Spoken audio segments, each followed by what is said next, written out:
Assalamualaikum warahmatullahi wabarakatuh. Halo semuanya, kembali lagi sama aku Diana. Kali ini aku bakal ngejelasin materi dalam fisika, yaitu tentang gerak melingkar. Sebelum memulai materi, aku punya fun fact, yaitu tahukah kamu bahwa bumi bergerak mengelilingi matahari dengan kecepatan sekitar 30 km per detik. Artinya, dalam waktu 1 detik saja, bumi dan kamu yang berdiri di atasnya sudah berpindah sejauh 30 km di lintasan orbitnya, tanpa kamu sadari sama sekali. Nah, setelah dari fun fact tadi, kita akan membahas tentang hal-hal yang kita pelajari. Yang pertama, kita akan mempelajari tentang pengertian gerak melingkar. Kedua, jenis gerak melingkar. Ketiga, hubungan sudut kecepatan, sudut frekuensi, dan periode pada gerak melingkar. Dan juga yang terakhir yaitu rumus mencari kecepatan sudut dan kecepatan.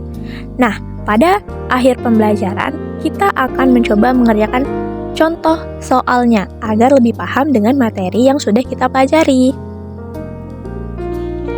Kita masuk ke materi yang pertama, yaitu tentang pengertian gerak melingkar. Gerak melingkar adalah gerak suatu benda yang menempuh lintasan berbentuk lingkaran, di mana posisi benda selalu berjarak tetap dari pusat lingkaran dan arahnya terus berubah seiring waktu. Nah, untuk jenis gerak melingkar itu sendiri dibagi menjadi dua. Yang pertama, gerak melingkar beraturan, GMB. Gerak ini kecepatan sudutnya itu konstan, yaitu tidak berubah. Jadi tidak ada percepatan sudut. Contohnya, jarum jam yang stabil bergerak. Yang kedua, ada gerak melingkar tidak beraturan, GMTB. Nah, kecepatan sudut pada gerak ini berubah-ubah. Ada percepatan dan juga ada perlambatan sudutnya. Contohnya, kipas angin yang baru dinyalakan atau kipas angin yang baru dimatikan. Nah, untuk hubungan sudut kecepatan, sudut frekuensi, dan periode pada gerak melingkar beraturan, kita punya 4 rumus di sini dengan keterangan yang ada di samping. Yang pertama, kecepatan sudut dan sudut tempuh, yaitu sudut tempuh sama dengan kecepatan sudut dikali dengan waktu. Yang kedua, ada kecepatan sudut dan frekuensi, di mana rumusnya kecepatan sudut sama dengan 2pi dikali dengan frekuensi. Ketiga, ada kecepatan sudut dan periode, yaitu kecepatan sudut sama dengan 2pi per periode.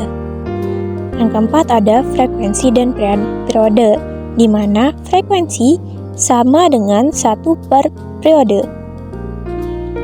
Nah, setelah mempelajari hubungan, sekarang kita masuk ke materi terakhir, yaitu rumus mencari kecepatan sudut dan kecepatan linear.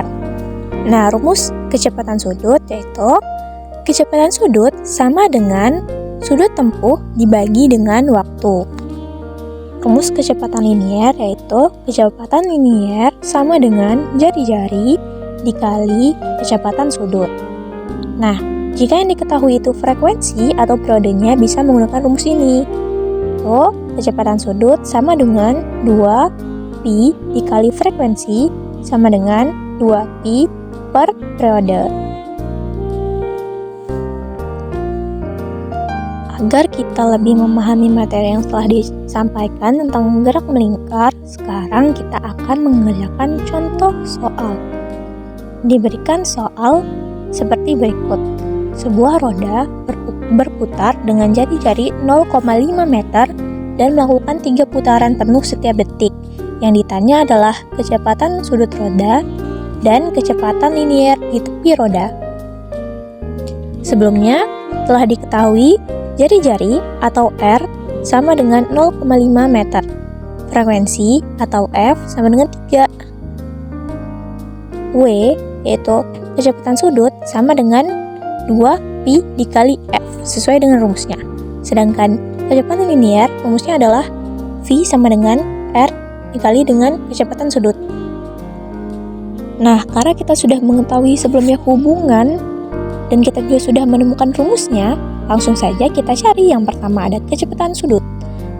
Rumusnya kan kecepatan sudut sama dengan 2pi dikali F, sama dengan 2pi dikali dengan 3. Jadi sama dengan 6pi. Sedangkan kecepatan linearnya dengan rumus kecepatan linear sama dengan jari-jari dikali dengan kecepatan sudut. Diketahui jari-jari tadi 0,5, tinggal kita masukin dan kita kali dengan sudut yang kita dapat tadi, sudah jadikan ke dalam satuan rad per sekon, itu jadinya 18,85. Jadi hasilnya adalah 9,43 meter per sekon. Itu dia jawaban-jawaban dari contoh soal tentang gerak lingkar. Mungkin itu saja yang bisa saya sampaikan dalam materi kali ini. Kurang lebihnya saya mohon maaf, dan semoga yang menonton sampai akhir bisa memahami dengan baik. Saya akhiri, wabillahi taufiq wal hidayah. Wassalamualaikum warahmatullahi wabarakatuh.